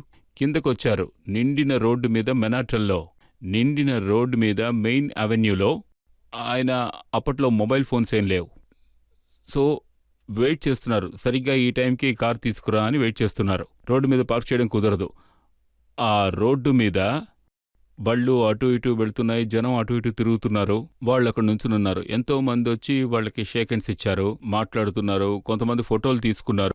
ఎంతో ఓర్పుతో ఆయన నుంచి ఆయన ఫ్యాన్స్ అందరితో మాట్లాడారు. నేను ఈరోజు ఆలోచిస్తున్నాను, ఈ మధ్య ఒక యాక్టర్ సినిమా ఒకటి రిలీజ్ అయితే చాలు, వాళ్ళకి బాడీ గార్డ్స్ ఉన్నంత స్థాయిలో ఫ్యాన్స్ కూడా ఉండరు. అంతమంది బాడీ గార్డ్స్ని పెట్టుకుంటున్నారు. సో ఐ గెస్ ఇదొక స్టైల్గా మారిపోయిందని. నేను ఇలా ఎంతోమంది ఆర్టిస్ట్ని చూశాను. సో సింపుల్, ఆర్భాటం లేకుండా నడిచి వెళ్తున్నారు. ఆ విధంగానే నేను ఒకసారి డెమ్మీ మూర్ని చూశాను నడిచి వెళ్తుంటే. డస్టిన్ హోఫ్మన్ గారు ప్లే చేస్తుంటే ఒకసారి చూశాను. అంటే ఆయన్ని కలవడం కోసం నేనే వెళ్ళాను. దీని గురించి నేను చెప్పొచ్చా? తప్పకుండా. ఒకసారి ఆయన మర్చెంట్ వెనిస్ అనే ప్లే చూడడానికి వెళ్ళాను లండన్లో. స్పెషల్గా వెళ్ళాను ఆ ప్లే చూడడం కోసం. ఓకే, అక్కడికొచ్చి సెటిల్ అయిన మన ఇండియన్స్ ఉంటారు కదా, వాళ్ళు ఒక యాక్టర్ని చూస్తే ఎంతో ఇంప్రెస్ అవుతారు. సో ఒక రోల్స్ రాయిస్లో నన్ను తీసుకువెళ్లారు ఆ హాల్కి, అంటే అబ్రాడ్లో ఆ ప్లే జరుగుతున్న చోటికి. అప్పుడు నేను రోల్స్ రాయిస్లో వెళ్ళాను. అంటే నేను ఎప్పుడు తలుచుకున్నా ఆ కారులో వెళ్ళొచ్చు. నన్ను పికప్ చేసుకోవడానికి వచ్చిన కార్ అది. నేను డస్టిన్ హోఫ్మన్ గారు ప్లే చేయడాన్ని చూశాను. ఆయన శైలతో ఒక రోల్ చేశారు. స్టేజ్ మీద అద్భుతంగా ఉన్నారు. అక్కడ ఏ విధంగా ఏర్పాటు చేశారంటే, నేను ప్లే పూర్తవగానే వెళ్ళి ఆయన్ని కలిసేలా. ఆ తర్వాత నేను బ్యాక్ స్టేజ్కి వెళ్ళి ఆయన్ని కలిశాను. ఆయన కూడా ఎంతో బాగా మాట్లాడారు. తర్వాత ఎంతో గౌరవంగా అందరికీ ఆటోగ్రాఫ్లు ఇచ్చారు. కొంతమంది పువ్వులు తీసుకొచ్చి ఇచ్చారు. బ్రిటన్లోనే అతి తక్కువ ధర కారు. నాకు అప్పట్లో చెప్పారు ఆ car Ford escort. Ford escort అని ఒక కారు ఉండేది. డస్టిన్ హోఫ్మన్ గారు అంత పెద్ద ఆర్టిస్ట్, ఆయన వాడుతున్న కారు అదే. చూసారా వాళ్ళు డౌన్ టు ఎర్త్ ఎంత సింపుల్గా ఉన్నారో. కానీ నేను రోల్స్ రాయిస్లో వెళ్ళాను. నాకు ఎంత ఇబ్బందిగా అనిపించిందంటే, దిస్ ఇస్ కాల్డ్ హ్యుమానిటీ. నన్ను రోల్స్ రాయిస్లో తీసుకువెళ్లాలని నేను ఆశించలేదు. నా ఫ్రెండ్ నన్ను తీసుకువెళ్లాడు. So this people are simple people. మనమే ఓవర్ బిల్డప్లు ఇస్తున్నాం.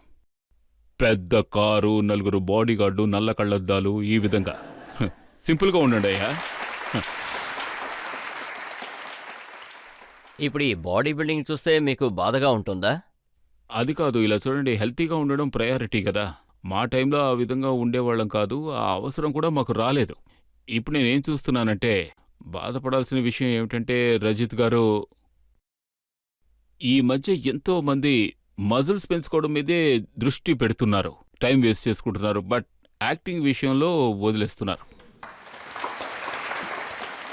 అంటే ఇది నా అడ్వైస్ అని కూడా అనుకోండి. ఇది నేను ఏదో పెద్ద పెద్ద సెలబ్రిటీనని చెప్పడం లేదు. బట్ వాళ్ళు కాస్త యాక్టింగ్ కూడా చేస్తే బాగుంటుందని నా ఉద్దేశం. అదే మీకు చెప్తున్నారు. మజిల్స్ చూడ్డానికి బాగానే ఉంటాయి. బచ్చన్ గారికి మజిల్స్ ఏమీ లేవు కదా. ఆయన మజిల్స్ లేనందువల్ల హిట్ అవ్వలేదని ఎవరూ చెప్పలేరుగా. It is good to be healthy. It is good to be healthy. మంచిదే. ఈ కాలంలో generation they are very conscious about their bodies. కానీ ఏమవుతుందంటే, ఇది నా ఆలోచన, ఒక యాక్టర్ అనేవాడు కెమెరాని ఫేస్ చేసినప్పుడు ఆ 6 ప్యాక్ బాడీ వల్ల టోటల్గా వాళ్ళ బాడీ లాంగ్వేజే మారిపోతుంది. వాళ్ళ కాన్సంట్రేషన్ బాడీ మీదే ఉంటుంది, యాక్టింగ్ మీద ఉండదు. నేను దీన్ని ఇలాగే చూస్తున్నాను. మీరు కూడా అబ్జర్వ్ చేయండి. వాళ్ళ స్టాండింగ్ పొజిషన్, బాడీ లాంగ్వేజ్ అంతా మారిపోతుంది. ఇప్పుడు నార్మల్గా మనకి క్లాప్ సౌండ్ వస్తుంది. Start sound, camera, okay, action అనగానే వాళ్ళ లుకే మారిపోతుంది. అంటే వాళ్ళ స్టాండ్స్ ఇలాగే ఉంటాయి. ఏమైందయ్యా, ఇప్పటిదాకా బానే ఉన్నావుగా, కొంచెం న్యాచురల్గా యాక్ట్ చేయవయ్యా. Now you become conscious because you get good abs, you got very good body, good physique, you want to show that. నేను నా వైపు నుంచి దీన్ని ఇలాగే చూస్తున్నాను. ఇప్పుడు మీరు కనుక చూసారంటే ఇందులో ఆమీర్ ఖాన్ గారు ముందు వెయిట్ అవును, పెంచారు. నేను అది చెప్పి తీరాలి. ఆయన రోల్ ప్లే చేశారు కదా. ముందు బరువు పెంచారు, ఆ తర్వాత బరువు లాస్ అయి తన్ని బాగా ఫిట్ చేసుకుని, పైగా అదొక రెస్లర్ రోల్ కదా, జాబ్ కోసం ఆయన అలా చేశారు. కానీ నేను మొదటి నుంచి ఇంతే అన్నట్టు, పైగా అమీర్ ఒక పాత స్కూల్ మనిషి, తన యాక్టింగ్ లో ఎవరో కొట్టలేరు. అదే విధంగా సల్మాన్ ఖాన్ అవును, గారు అందరూ చేశారు. సల్మాన్ చేశారు, షారుఖ్ చేశారు, అక్షయ్ కుమార్ చేశారు. It's so healthy, he so fit. ఇలా ఎన్నో ఉన్నాయి. ఇప్పుడు రణ్బీర్ ఓ సినిమా కోసం చేస్తున్నాడు. ఈస్ ప్లేయింగ్ ఏదో ఒక రోల్ ఉంది, అందుకోసం బాడీ బిల్డింగ్ చేస్తున్నాడు. అందుకని నేను ఎప్పుడు ఇలా ఒక శాంటో లాగా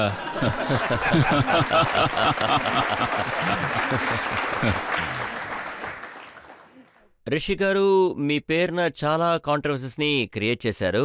దాని గురించి కొన్ని ఆరోపణలు కూడా నా దగ్గర ఉన్నాయి. ఇప్పుడు మనం ఒక బ్రేక్ తీసుకుందాం. బ్రేక్ తర్వాత రిషి కపూర్ గారి మీద ఉన్న కేసులు కొనసాగుతాయి.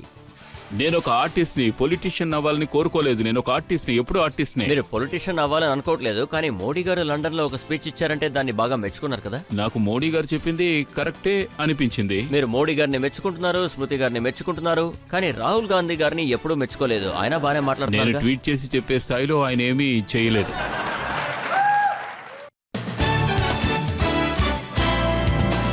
Welcome back.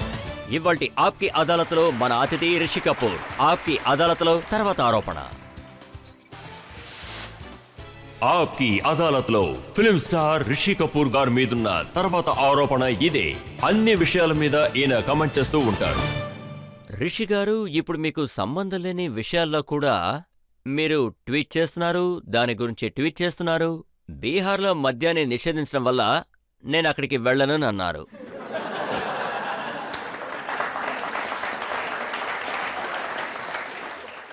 ఈ విషయం నా ఆలోచన. ప్రొహిబిషన్ ప్రతి చోట అన్ని చోట్ల ఫెయిల్ అయింది. ప్రొహిబిషన్ వల్ల, ప్రెషర్ వల్ల మీరేదైతే చేయొద్దని చెప్తారో ఆ విషయం వల్లే అండర్ వరల్డ్ సృష్టించబడుతుంది. పోలీసులు దాన్ని దారుణంగా ఉపయోగించుకుంటారు. తప్పనేది మద్యపానంగా ఉంది. మాదక ద్రవ్యాలు విక్రయించబడుతున్నాయి. అవి జనాన్ని ఎప్పుడు మత్తులోనే ఉంచాలని కోరుకునేవాళ్లు ఆ పని ఖచ్చితంగా చేస్తారు, ఇల్లీగల్గా చేస్తారు. ఇక్కడ చూసుకున్నామంటే ఎంతోమంది పొలిటీషియన్స్ కానివ్వండి, పోలీస్మెన్ కానివ్వండి, తప్పుడు వ్యక్తులు కానివ్వండి, వారికి అనుకూలంగా మారుతుంది. దానివల్ల జనం వెళ్ళి అందులో ఇరుక్కుంటారు, బలవుతుంటారు. నేను అలా ఇరుక్కోదలుచుకోలేదు. కానీ చీఫ్ మినిస్టర్ రితేష్ కుమార్ గారు ఏం చెప్పారంటే, మీరు డైలీ బీహార్కు వచ్చేటట్టుగాను ఇప్పుడేదో కొత్తగా రానని చెప్తున్నట్టు అంటున్నారు. ఏదో ఒక విషయాన్ని బలవంతంగా చెయ్యొద్దు అని చెబితే మనిషి గుణం దాన్ని ఒకసారి ట్రై చేద్దామని అనుకుంటుంది.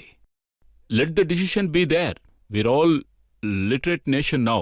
మనం 2000 సంవత్సరం సరే, నేను దాటేసాం. ఒప్పుకుంటాను. డ్రింకింగ్ మీద, మద్యపానం మీద మీకొక ప్రేమ ఉంది. కానీ ఆసారాం బాపు, ఇంకా రాధేమా, ఇలా మీరు ఎవరిని వదిలిపెట్టలేదు కదా. నేను తప్పుగా ఏం చెప్పాను? నేను ప్రతిసారి చెప్తుంటాను, మీలో ఉన్న ఇన్సెక్యూరిటీ ఒక్కొక్క మనిషిని, కొద్దిగా తెలివిగల వాళ్ళు మీ ఇన్సెక్యూరిటీని ఉపయోగించుకుంటారు. ఎందుకంటే మీరు వారిని అంగీకరిస్తున్నారు, వారు దాన్ని ఉపయోగించుకుంటున్నారు. మీరు రాధేమా గారి ఫోటో చూపించి ఈవిడ కళ్ళజోడు లేకపోతే బప్పి లహరి లాగా ఉంటారన్నారట.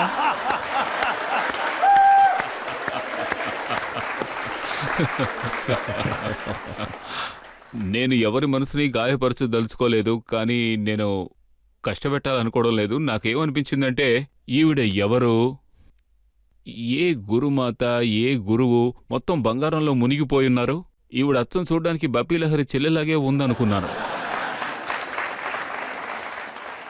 ఇప్పుడు ఆవిడికి ఫాలోవర్స్ ఉండుండొచ్చు, ప్రజలకి ఆవిడ మీద నమ్మకం ఉండొచ్చు. నాకు ఆవిడ మీద ఎటువంటి పర్సనల్ అజెండా లేదు. కానీ ఆలోచించాల్సిన విషయం, ఇలా కొంతమంది ఇటువంటి విషయాల్ని యూటిలైజ్ చేసుకుంటారు, ఉపయోగించుకుంటారు.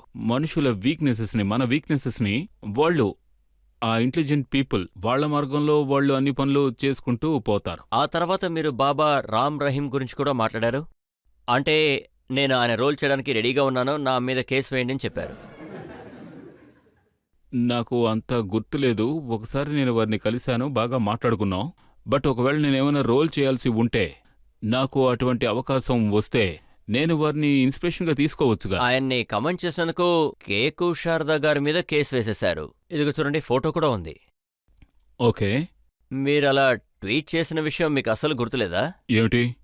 మీరన్నారట, అలాంటి రోల్ చేయడానికి నేను రెడీగా ఉన్నాను, ముందు నన్ను అరెస్ట్ చేయండి అన్నారట. బట్ ఇందులో తప్పే ఉంది. నేనొక ఆర్టిస్ట్ని. ఆర్టిస్టులు సొసైటీలోంచే కదా ఇన్స్పిరేషన్ తీసుకుంటారు. నేను ప్రజల్లోంచి ఇన్స్పిరేషన్ని తీసుకుంటూ ఉంటాను. నేను అలా చేయడంలో తప్పే ఉంది. మీకొక అతిపెద్ద కాంట్రవర్సీ ఎప్పుడు జరిగిందంటే, మీరు గాంధీగారి కుటుంబం గురించి ట్వీట్ చేశారు. రాజీవ్ గాంధీ పేరు మీద, సోనియా గాంధీ పేరు మీద, ఇందిరాగాంధీ పేరున్న బిల్డింగ్స్ కానివ్వండి, లేదా రోడ్స్ కానివ్వండి, పోర్ట్ కానివ్వండి, ఎయిర్పోర్ట్ కానివ్వండి, ఈ పేర్లని మార్చమన్నారట. ముందు నేను ఒక విషయం చెప్తాను. అంటే నాకు ఆస్పిరేషన్ ఏమీ లేదు పొలిటీషియన్ అవ్వాలని. లేక నేను చెప్పిన విషయం ఎందుకు చెప్పానంటే రూలింగ్ పార్టీని ప్లీజ్ చేయడం కోసం. కానీ చాలా మంది ఏమంటున్నారంటే బీజేపీని సంతోషపెట్టడానికే మీరు ఇవన్నీ చేస్తున్నారట. నేనేదైనా పార్టీకి వ్యతిరేకంగా ఉన్నానని ఇంతవరకు చెప్పానా? నాకు నచ్చిన విషయాన్ని ఆలోచించాను, దాన్ని కమెంట్ చేశాను. అయినా అది అంత ముఖ్యమా? అన్ని సిటీస్లోనూ, ఇండియాలో ఉన్న అన్ని సిటీస్లోనూ ఎంత ఆస్తి ఉన్నా నేషనల్ అసెట్ అయితే ఆ నేమ్ వాళ్ల ఫ్యామిలీ పేరుతోనే ఉండాలా? ఎందుకు మన ఊళ్ళో అటువంటి ఎమలెంట్ మనుషులు ఎవరూ లేరా? ఈ సిటీని సృష్టించిన వారు ఎవరూ లేరా? నేనిప్పుడు ఈ విషయాన్ని ఎవరినో ఇంప్రెస్ చేయడానికో, లేక ఏ పద్మశ్రీ అవార్డు తెచ్చుకోవడానికో, లేక రాజ్యసభలో మెంబర్ని కావడానికో, లేక పొలిటీషియన్ కావడానికో చెప్పడం లేదు. నేనొక సిటిజన్ని, ట్యాక్స్ పేయర్ని, సిటిజన్, ఈ కంట్రీలో ఉంటున్నాను. నేను ఇలాంటి ప్రశ్న లేవదీశాను. నాకు నెహ్రూ ఫ్యామిలీ అన్నా, గాంధీ ఫ్యామిలీ అన్నా ఎంతో గౌరవం. మన పండిట్ జవహర్లాల్ నెహ్రూ గారు, మన ఇందిరాగాంధీ గారు, రాజీవ్ గాంధీ గారు, వీళ్ళందరూ ఉన్నప్పుడు ఎంతో మంచి లీడర్స్గా ఉండేవారు. వారంటే నాకు ఎంతో గౌరవం ఉండేది. కపూర్ కుటుంబం ఎప్పుడూ కాంగ్రెస్ వాదులుగానే ఉండేవారు. కానీ నా ఉద్దేశం ఏమిటంటే వాళ్ల పార్టీ వాళ్ళని సంతోషపెట్టడానికి సిటీలో ఏ ప్లేస్కైనా దేనికైనా సరే వాళ్ల పేర్లే పెట్టాలా? లేదు రిషి గారు, ఒక నిమిషం నన్ను ఈ విషయం మాట్లాడనివ్వండి. చూడండి, 2009లో ముంబైలో బాండ్రా కొర్నాక్ కాంప్లెక్స్ ఒక బ్రిడ్జ్ కట్టారా, Bandra to Worli link bridge నిర్మించారు. 2009లో కమిషన్ అయింది. ఆ తర్వాత రాజీవ్ గాంధీ గారి మరణం 91. ఆ తర్వాత 2009లో కూడా ఆ బ్రిడ్జికి ఆయన పేరే పెట్టారు. ఆ బ్రిడ్జ్ జేఆర్డి టాటా అనే పేరులో ఎందుకు లేదు? జేఆర్డి టాటా మన దేశానికి ఎంత చేస్తున్నారు? మనకింకా ఎందరో పొలిటీషియన్స్ ఉన్నారు, ఎందరో గొప్ప సిటిజన్స్ చేసిన ఎన్నో గొప్ప కాంట్రిబ్యూషన్స్ ఉన్నాయి. మీరు వాళ్ల పేర్లు పెట్టండి, వాళ్ల పేర్లు బయటకు తెలియనివ్వండి. ఢిల్లీ సిటీలోనే ఇట్సెల్ఫ్ ఎవరో నాకు ట్వీట్ చేసి ఒక ఫోటో పంపించారు, ఆ ఫోన్లో పెట్టుకున్నాను నేను. ఇటువంటివి 64 ప్లేసెస్, నేషనల్ అసెట్స్ ఉన్నాయి ఢిల్లీలోనే, which is known by their name. ఒకరి గురించి తెలుసుకోవడానికి ఒక్కటి చాలదా? ఒక్కొక్క స్టేడియం, ఒక్కొక్క ఎయిర్పోర్ట్లోనూ వాళ్లే ఉండాలా? రిషి గారు, కాంగ్రెస్ నేనెవరిని వ్యతిరేకించడం లేదు. ఇప్పుడు నేను ఈ విషయం ఎందుకు చెప్పానంటే భవిష్యత్తులో చూసేటప్పుడు ప్రతి చోట వీళ్ల కుటుంబం పేర్లే ఎక్కువగా ఉంటాయి. చూడండి, ఈ పేర్లన్నీ కూడా ప్రభుత్వం ఆల్రెడీ నిర్ణయించే పెట్టుకుంది. కాంగ్రెస్ వాళ్ళు కాదు ఇది అడగడానికి మీరెవరు అని అడిగింది. నేను ఈ దేశానికి చెందిన సిటిజన్ని, నాకు దీని గురించి మాట్లాడడానికి పూర్తి హక్కు ఉంది, అవునా కాదా? నేను ఈ విషయం చెప్పడానికి ఏమీ భయపడను. నేనేం చెప్తున్నానో ఆలోచించే చెప్తున్నాను. ఈ విషయం నేను వాళ్ళని హెచ్చరించడానికే చెప్పాను. అన్నిటికీ వాళ్ల పేర్లే పెట్టాలా? ఐ డోంట్ నో, నేను చెప్పిన విషయం కరెక్టా లేక తప్పా అని I don't know. Thank you. చూడండి, కాంగ్రెస్ వాళ్ళు ఏం అనౌన్స్ చేశారంటే నేను చదివి చూపిస్తాను. కాంగ్రెస్ వాళ్ళు ఏమడిగారంటే మీ ఇంటి బయట అదే వాళ్ళు రాళ్ళు కూడా విసిరేశారు. అవును, నిజమే, మా ఇంటి అవతల రాళ్లు కనిపించాయి. వాళ్ళు ఏం అడుగుతున్నారంటే అసలు రిషి కపూర్ ఎవరు? కరెక్టే, నేను కూడా ఒప్పుకుంటాను. కానీ ఆ విషయం అడగడానికి వాళ్ళెవరు? వాళ్ల గొంతు ఆ తర్వాత మోగబోయింది. అందుకే వాళ్ళు అంటున్నారు రూలింగ్ పార్టీ అనే బీజేపీని సంతోషపెట్టడానికే మీరు ఇవన్నీ చేస్తున్నారట. అందువల్ల నాకొచ్చేదేముంది? నేను నా చట్టంలో బలంగా ఉన్నాను. నా చట్టంలో నేను రాజుని, నేను కళాకారుణ్ణి, నేనొక ఆర్టిస్ట్ని. పొలిటీషియన్ అవ్వాలని కోరుకోలేదు, నేను ఒక ఆర్టిస్ట్ని, ఎప్పుడు ఆర్టిస్ట్. మీరు పొలిటీషియన్ అవ్వాలని అనుకోవట్లేదు, కానీ మోడీ గారు లండన్లో ఒక స్పీచ్ ఇచ్చారంటే దాన్ని బాగా మెచ్చుకున్నారు కదా? నాకు మోడీ గారు చెప్పింది కరెక్టే అనిపించింది, అందుకే అలా చెప్పాను. వారికి నాదొకే ఒక విన్నపం, ఆయన చెప్పే విషయాల్ని త్వరగా ఆచరణలో పెడితే బాగుంటుంది. అవి ఇంప్లిమెంటేషన్లో ఉండాలి, ఆయన చెయ్యాలి. ఎందుకంటే మేము ఎదురు చూస్తున్నాం. ఇప్పుడున్న ప్రభుత్వం అది ఏదో ఒకటి చెయ్యాలి. మన జనం అందుకోసమే ఎదురు చూస్తున్నారు. వాళ్ళు ఇచ్చిన ప్రామిసెస్ని వాళ్ళు నిలబెట్టుకోవాలి. నేను ఎంతో ఓర్పుతో ఎదురు చూస్తున్నాను. ఇది జరుగుతుంది, వాళ్ళు ఖచ్చితంగా చేస్తారు. మీరు మోడీ గారిని మెచ్చుకున్నారు, స్మృతి గారిని మెచ్చుకున్నారు. ఆవిడ పార్లమెంట్లో ఎమోషనల్గా స్పీచ్ ఇచ్చినప్పుడు ఆవిడ మీరు లేడీ అమితాబ్ అని చెప్పారు. స్మృతితో నేనొక సినిమా చేశాను. మేము సినిమాలో అవుట్డోర్లో ఉండేవాళ్ళం. ఆ టైంలో ఆవిడకి ఈ యూనియన్ మినిస్టర్కి చెందిన ట్యాగ్ ఒకటి ఇచ్చారు. ఆ తర్వాత ఆవిడ హ్యూమన్ రిసోర్సెస్కి చీఫ్ మినిస్టర్ అయ్యారు. పరిచయం ఉండేది. ఆ తర్వాత ఆవిడ సినిమా వదిలేశారు. స్మృతి గురించా? ఏమిటా ట్వీట్? మీరు ముందు ఆవిడ చదవండి. పార్లమెంట్ లో ఒక స్పీచ్ ఆ, ఇచ్చారు. ఆవిడెంతో ఎమోషనల్ గాను కరేజియస్ గాను ఒక స్పీచ్ ఇచ్చారు. అందులోని వెలాసిటీ, ట్రూత్ ఏ స్థాయిలో ఉన్నాయో నాకు తెలీదు, కానీ ఆవిడ కన్విన్స్ చేశారు ఆవిడ చెప్పేది కరెక్టేనని. మీరు మోడీ గారిని మెచ్చుకుంటున్నారు, స్మృతి గారిని మెచ్చుకుంటున్నారు, కానీ రాహుల్ గాంధీ గారిని ఎప్పుడూ మెచ్చుకోలేదు. ఆయన బాగానే మాట్లాడుతున్నారుగా. నాకు రాహుల్ గాంధీ గారి స్టైల్ బాగా నచ్చుతుంది. ఇప్పుడు ఆయన స్టైల్ గురించి మీరు ఎప్పుడూ ఆయనకి ట్వీట్ చేయలేదు. లేదు, నేను ఆయన గురించి ట్వీట్ చేసి చెప్పే స్థాయిలో ఆయన ఏమీ చేయలేదు.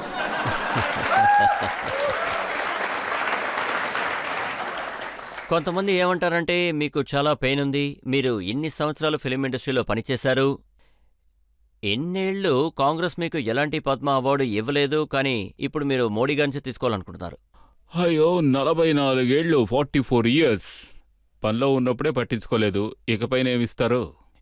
ఇప్పుడు ఇచ్చినా కూడా అవసరం లేదు. నా బాధ ఏమిటంటే షమీ కపూర్ గారు కూడా వెళ్ళిపోయారు. మీరు షమీ కపూర్ గారిని కూడా హానర్ చేయలేదు. This is sad. మన ప్రభుత్వంలో ఏమవుతుందంటే బయట ఎవరికైనా ఒక పవర్ లాంటిది ఉంటే అలాంటి వాళ్ళని తీసుకొచ్చి వాళ్ళకే అవార్డ్స్ అవి ఇస్తుంటారు. అర్హత ఉన్న వాళ్ళకి ఇవ్వనే ఇవ్వరు. కానీ ఇప్పుడు మీ ప్రభుత్వం ఉంది కదా, అందుకని మీరు. నా ప్రభుత్వం అంటారేమిటి? ఇది ప్రజల ప్రభుత్వం. నేను ఎన్నోసార్లు కాదు కాదు, బీజేపీకి ఇప్పుడు ఈ వ్యతిరేకంగా కూడా BJP కి మాట్లాడాను. సంబంధించిన వరకు మీరు మోడీ గారు భక్తుడనే చెప్తున్నారు కదా. వాళ్ళు చెప్తే చెప్పుకునేవ్వండి, నేను భక్తుణ్ణే, కానీ దేవుడికి భక్తుణ్ణి.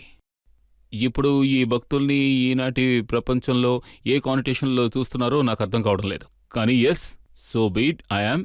సరే, ముందు ఈ విషయం చెప్పండి. అమర్ అక్బర్ ఆంటనీ సినిమాలో మీరు ముగ్గురున్నారు కదా, అమితాబ్ బచ్చన్ కానివ్వండి, రిషి కపూర్ కానివ్వండి, లేదా వినోద్ ఖన్నా కానివ్వండి, ముగ్గురు మోడీ గారితోనే ఉన్నారు. ఏమైందంటే బచ్చన్ గారి మీద ఒక నింద పడింది. ఆ తర్వాత నన్ను కూడా ఎన్రోల్ చేసి బాగా మాట్లాడారు. ఆ టైంలో నేను ఒక ట్వీట్ వేశాను, ఇద్దరం ఉన్నాం. అదేవిధంగా వినోద్ ఖన్నా గారు కూడా ఏమైనా మాట్లాడితే అప్పుడు అమర్ అక్బర్ యాంటనీ ముగ్గురం అవుతామని చెప్పాను. ఆ ఉద్దేశంతో చెప్పుంటాను. అదంతా ఓకే, కానీ ఇదంతా కేవలం ఎంజాయ్మెంట్ కోసమే, ఎవరి మనసును గాయపరచాలని కాదు. ఒకవేళ ఎవరి మనసైనా తెలియకుండా గాయపరుచుంటే ఇప్పుడే మీ సమక్షంలో చేతులు మొక్కి క్షమాపణ కోరుకుంటున్నాను. నా ఉద్దేశం, నా ఇంటెన్షన్ అది కాదు. నా ఆలోచన, నా ఇంటెన్షన్ ఎంతో క్లియర్గా ఉంది. My thoughts were very clear. ఎందుకంటే ఒక ప్లాట్ఫామ్ దొరికింది, బాగుంది, అందరూ ఎంజాయ్ చేస్తున్నారు. అందులో నిజం అనే విత్తనం ఏదైనా దొరికితే దాన్ని మీరు తీసుకోండి. దాని ద్వారా ఏదైనా మంచి విషయం నేర్చుకోగలిగితే నేర్చుకోండి. అదర్వైజ్ ఇది ఈ ఎంజాయ్మెంటే ట్వీట్ చేసే కదా. అలవాటు మీకు ఎలా వచ్చింది? దీని గురించి చెప్పాలంటే దీని నింద అనుష్క శర్మ మీదే వెయ్యాలి. అది అప్పట్లో ఆ సినిమా ఏమిటి, పటియాలా షూట్లో ఉన్నాను లండన్లో. నాకు అది కొత్తగా అనిపించింది. నన్ను కూడా మెంబర్ని చేశారు. 5-6 ఏళ్ల క్రితం జరిగింది. నేను చెప్పాను నాకు అవన్నీ వద్దు అని. ఇవన్నీ ఎవరు పడతారు? ఆ తర్వాత ఒక షూటింగ్లో అభిషేక్ బచ్చన్ నాతో చెప్పారు, actually you should be a part of this. అవునా, ఏది చేయి చూద్దాం, నేను ఆల్రెడీ మెంబర్నని చెప్పాను. ఆ విధంగా 1 సంవత్సరం గడిచిపోయింది నేను ట్వీట్ చేయడం మొదలుపెట్టి. బట్ మీరు ఇవన్నీ ఎంజాయ్ చేస్తున్నారా లేక బాధపడుతున్నారా? కరెక్ట్గా ఉందా? నచ్చని వాళ్ళు ఏం చెప్తున్నారంటే రాత్రి ఒక 2-3 పెగ్గులు ఎక్కువైందంటే అప్పుడే రిషి గారు ట్వీట్ చేస్తారంటున్నారు. ఎందుకంటే నిజం చెప్తే వాళ్ళకి భయంగా ఉంటుంది. వాళ్ళ మనసులో ఏదో ఒక పాపం ఉంటుంది. వాళ్ళకెవరూ దొరకలేదంటే రాత్రి 2-3 పెగ్గులు తాగాక ఇలా చేస్తున్నానంటారు. అది నేను ఏం చెప్పినా నిజమే చెప్తాను. నా మనసుకు తోచిందే నేను చెప్తాను. I will write my opinion. Democracy ఉంది, ఫ్రీడమ్ ఆఫ్ స్పీచ్. నేను ఇంతకు ముందే చెప్పాను, I do not mean anything offensive. ఎవరి మనసు గాయపరచదలుచుకోలేదు. కానీ సరే, ఇప్పుడు మన ప్రజలు అడుగుదాం, చెప్పండి. సార్ నేను సార్, మీకు నేను ఒక పెద్ద ఫ్యాన్. అది మాటలలో చెప్పలేను, కానీ ఒక విషయం మాత్రం చెప్తాను సార్. కానీ మీ పేర్లో ఎలాంటి నేషన్ అసిడ్ రాలేకపోతే అది మాకు తెలిసినంతవరకు చాలా అన్యాయం. దేశంలో ఎక్కడైనా మీ పేరొస్తే నిజంగా మా అందరికి చాలా సంతోషంగా ఉంటుంది. కానీ మీరు దాని గురించి ఆలోచించాల్సిన అవసరమే ఉండదు సార్. మీరు 125 కోట్ల మంది హృదయాల్లో ఉన్నారు సార్. మీ పేరు మా హృదయాలలో ఉంది సార్. యాక్చువల్గా నేను ఇంతవరకు చెప్పినవన్నీ నా పేరుతో రావాలన్న ఉద్దేశంతో నేనేం చెప్పలేదు. నేను ఎందుకు చెప్పానంటే మన దేశంలో ఎంతో మంది పొలిటీషియన్స్ ఉన్నారు. సర్దార్ పటేల్, అంబేద్కర్ సార్, లోకమాన్య తిలక్, వాళ్ళంతా మన దేశం కోసం, భగత్ సింగ్, ఇలా ఎంతో మంది మన దేశం కోసం ప్రాణాలు వదిలేశారు. మీ పేర్లో కూడా కట్టారండి, రిషి కపూర్ మరుగుదొడ్లు.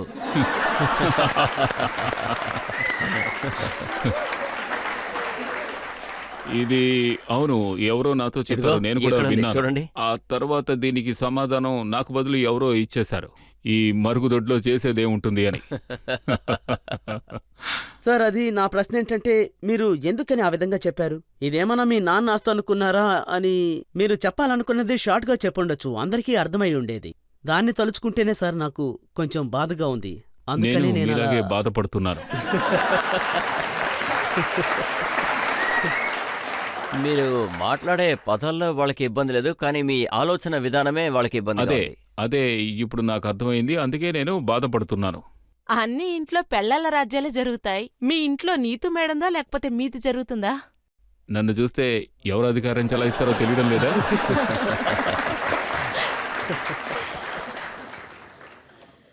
ఇప్పుడు వాళ్ళ రాజ్యం నడుస్తుంటే ఇప్పుడు మీరు ట్వీట్ చేసేదంతా ఆపేస్తారు. చాలా కరెక్ట్గా చెప్పారు. మా మధ్య ఎన్నో గొడవలు జరుగుతుంటాయి. అప్పట్లో నేనెంతో వాటర్ డౌన్ చేశాను. ఇప్పుడు మనం ఒక బ్రేక్ తీసుకుందాం. బ్రేక్ తర్వాత నఫీస్ అలీ గారి తీర్పేంటో చూద్దాం ఈ ఆప్కి అదాలత్లో.